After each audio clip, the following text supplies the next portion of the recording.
Kami, bangsa Indonesia, dengan ini menyatakan kemerdekaan Indonesia. Hal-hal yang mengenai pemindahan kekuasaan dan lain-lain diselenggarakan dengan cara saksama dan dalam tempo yang sesingkat-singkatnya.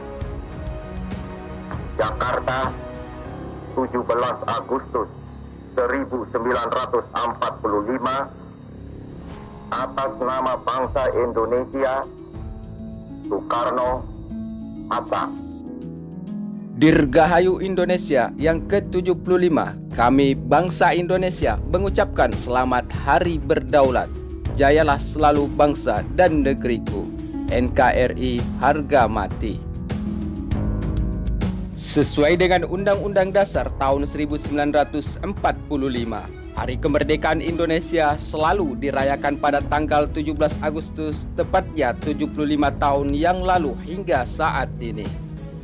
Selain itu, tanggal 17 Agustus adalah merupakan hari yang sakral bagi bangsa Indonesia dan merupakan hari tegaknya wilayah kedaulatan NKRI dari para penjajah yang bercokol di Indonesia selama berabad-abad yang lalu.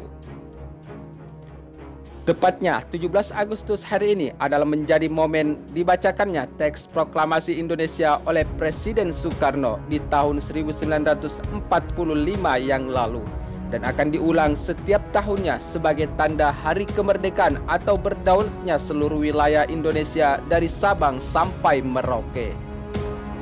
Namun, tentunya perjuangan bangsa Indonesia untuk bisa merdeka dan membacakan teks proklamasi tersebut tidaklah mudah, sebab bangsa Indonesia harus mengalami penjajahan dari negara-negara seperti Belanda dan Jepang selama bertahun-tahun. Memang tidak bisa dipungkiri jika tujuan para penjajah saat itu mendatangi Indonesia hanya untuk berdagang atau mendapatkan rempah-rempah dari Indonesia dan sekaligus menguasai pasar dagang menjual rempah-rempah yang saat itu sangat mahal. Namun, melihat banyaknya masyarakat Indonesia yang sangat menderita saat itu, akhirnya membuat Presiden Soekarno dan yang lainnya tergerak untuk maju dan melakukan perlawanan demi mengusir para penjajah dari Indonesia. Melalui banyaknya perjuangan, pertumpahan darah, dan bahkan korban nyawa para pahlawan bangsa Indonesia saat itu, pada akhirnya menuai hasil dengan kerjasama politik terhadap beberapa negara. Misalkan saja hubungan Indonesia atau Presiden Soekarno yang sangat dekat dengan Presiden Uni Soviet atau Rusia saat ini. Seperti yang kita ketahui bahwa Uni Soviet saat itu adalah merupakan negara sahabat Indonesia dan memiliki hubungan kerjasama dengan pengadaan alutsista tempur, laut, darat, dan udara yang semakin memperkuat posisi wilayah kedaulatan NKRI. Namun, untuk meraih sebuah kemerdekaan bagi bangsa Indonesia saat itu tidaklah mudah, sebab ada beberapa banyak peristiwa penting yang terjadi menjelang pembacaan teks proklamasi Hari Kemerdekaan Indonesia pada tahun 1945.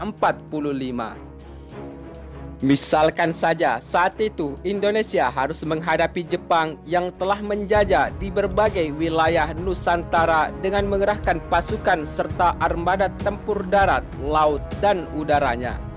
Sementara Indonesia sendiri belum dilengkapi peralatan tempur yang cukup memadai dan seakan mustahil untuk mengalahkan Jepang saat itu dengan kekuatan tempurnya yang sangat luar biasa. Namun, yang membuat Indonesia saat itu merasa cukup lega dengan perlawanannya terhadap penjajah Jepang adalah ketika mengalami serangan dari sekutu saat Perang Pasifik terjadi. Seperti yang kita ketahui sebelumnya bahwa pada tanggal 6 Agustus tahun 1945 terjadi pengeboman di kota Hiroshima oleh sekutu. Sementara penjatuhan bom atom yang kedua terjadi di kota Nagasaki, Jepang pada tanggal 9 Agustus tahun 1945 yang lalu. Di dalam pengoboman, 2 titik kota terbesar Jepang itu mengakibatkan 14.000 penduduk Jepang yang menjadi korban dalam peristiwa tersebut. Hal ini yang membuat Jepang akhirnya mengaku kalah dari sekutu. Buntut dari momen tersebut, Jepang pun harus membebaskan Indonesia, sehingga pihak Jepang menjanjikan pembacaan proklamasi kemerdekaan Indonesia pada tanggal 24 Agustus tahun 1945.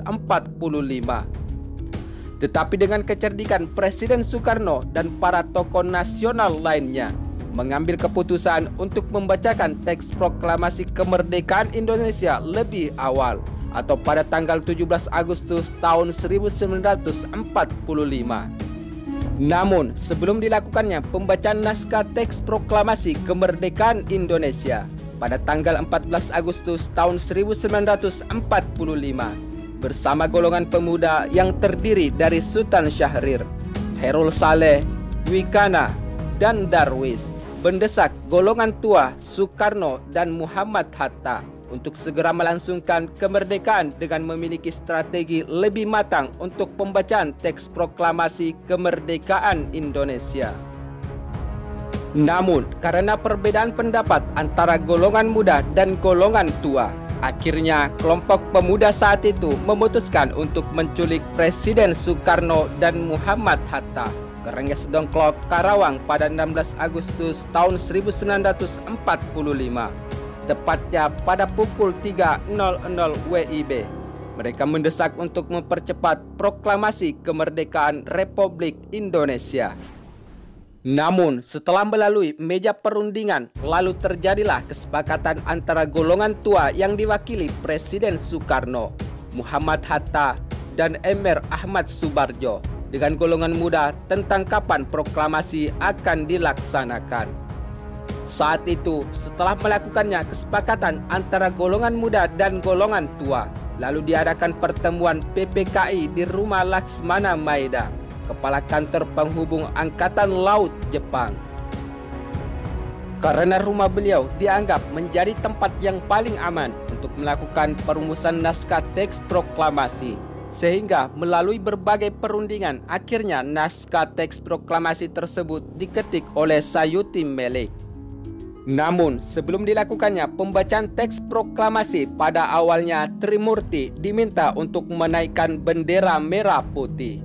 Namun ia menolak dengan alasan pengirikan bendera sebaiknya dilakukan oleh seorang prajurit.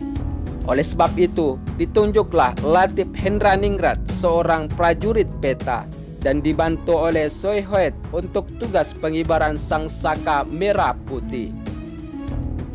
Pasca pengibaran bendera merah putih pada tanggal 18 Agustus tahun 1945 yang lalu, akhirnya Panitia Persiapan Kemerdekaan Indonesia atau PPKI mengambil keputusan untuk mengesahkan dan menetapkan Undang-Undang Dasar sebagai dasar negara Republik Indonesia yang selanjutnya dikenal sebagai UUD 45.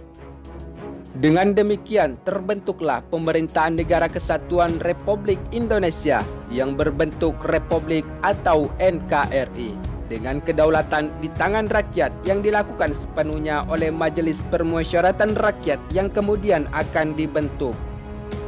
Setelah itu, Soekarno dan Muhammad Hatta terpilih atas usulan dari Otto Iskandar Dinata dan persetujuan dari PPKI sebagai Presiden dan Wakil Presiden Republik Indonesia yang pertama.